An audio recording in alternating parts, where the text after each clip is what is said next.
Just another one of them mornings. Catching up on news.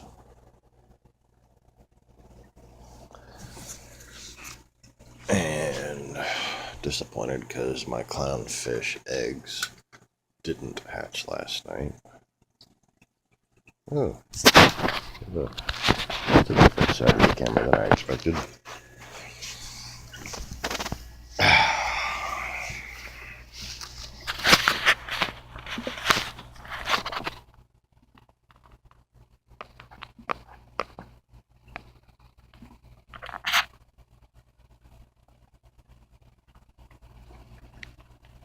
So, I want to think of a name that I can't remember the last 3 times I've tried to remember it. And I'm not going to Google it. I'm going to film this video and I'm going to try to remember the name. And we're going to see how long it takes me to try to remember this name. See, after Donald Trump built 2 big, weird-looking, creepy black towers in New York City right before 9/11, and then,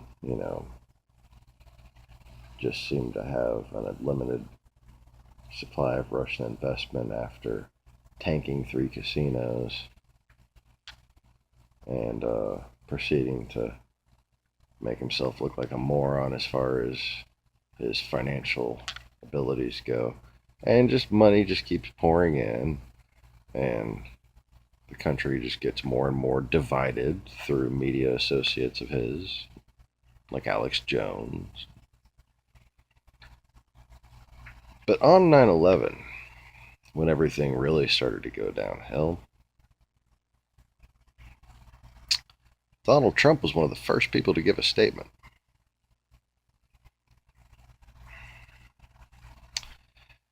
And while he's been closely associated with the #1 voice of blaming the United States government for 9/11, that is, Alex Jones,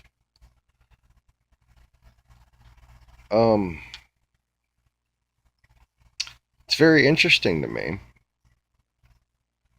how somebody like Alex Jones would not have noticed that Donald Trump is, or was, according to his own words, best of friends with the owner of, oh, what's his name?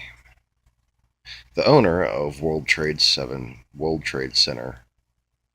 building number 7. In fact, wasn't he the owner of the whole thing, who made $3 billion between a 6-month period between the purchase from the government and the insurance claim that he made on it? It's 3.5 to 7.2 billion dollars, if I'm not mistaken. 3.5 billion is what he paid for it. 7.2 billion is the insurance coverage. And Donald Trump said that guy, the guy who owned the building, the guy who was on the camera going, "Pull it," Donald Trump's best friends with him. Donald Trump said on 9/11 on the news. There's video all over YouTube. Well, not all over YouTube, because it's the truth. It's not the agenda. But you can find it on YouTube. I know I've got a copy. Donald Trump, that was the first person he called.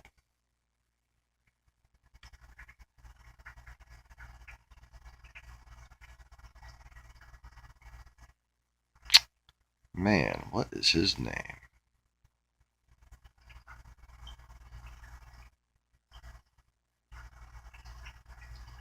The guy who owned the trade centers. Was it Larry Bernstein? No.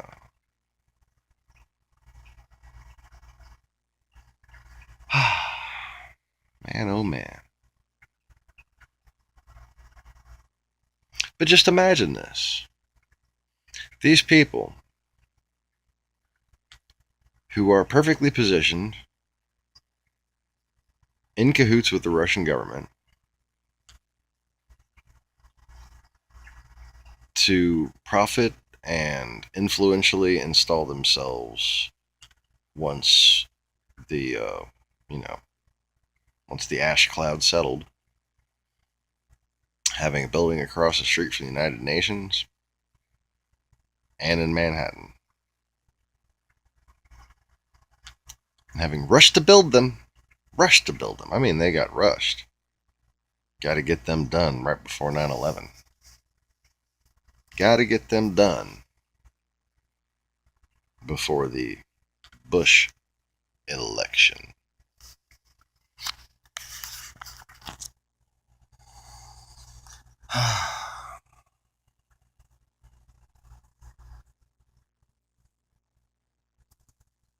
I don't know why my camera is facing forward. I apologize. I mean, I know you miss staring at my big fat head and all.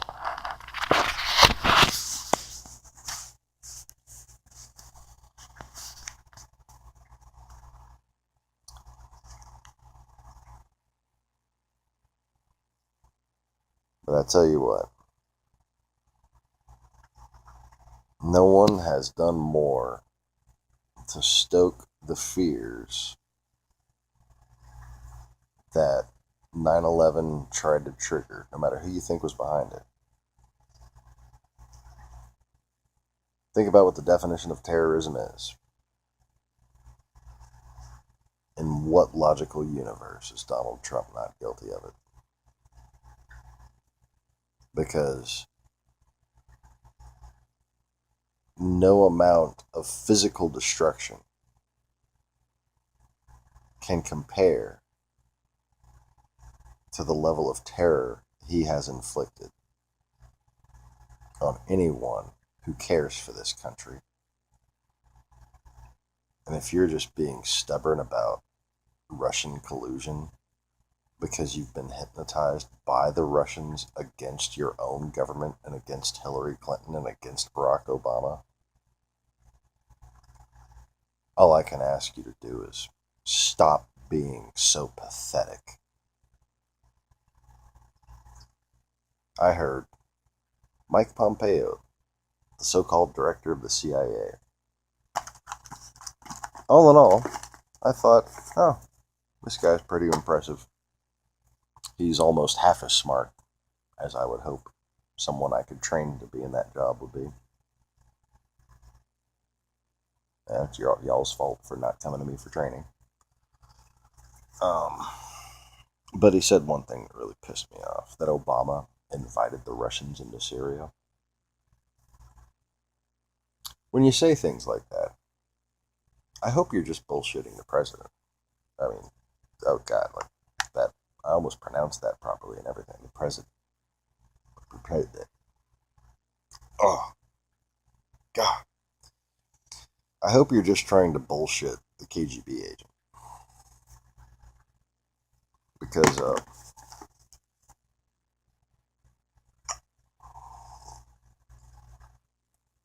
otherwise, Mr. Pompeo, you saying such a ridiculous thing only shows the limits of your intelligence capabilities, only shows the limits of your perception, only shows the limits of what you know. Therefore, you have exhibited weakness in the eyes of the enemy. You think Putin needed Obama's chemical weapons thing to go to Syria? He was always there. Obama did the chemical weapons thing to expose Putin's role in Syria, to expose Putin's role in Iraq. And this amateurish bullshit you people call running this country has got a lot of improving to do.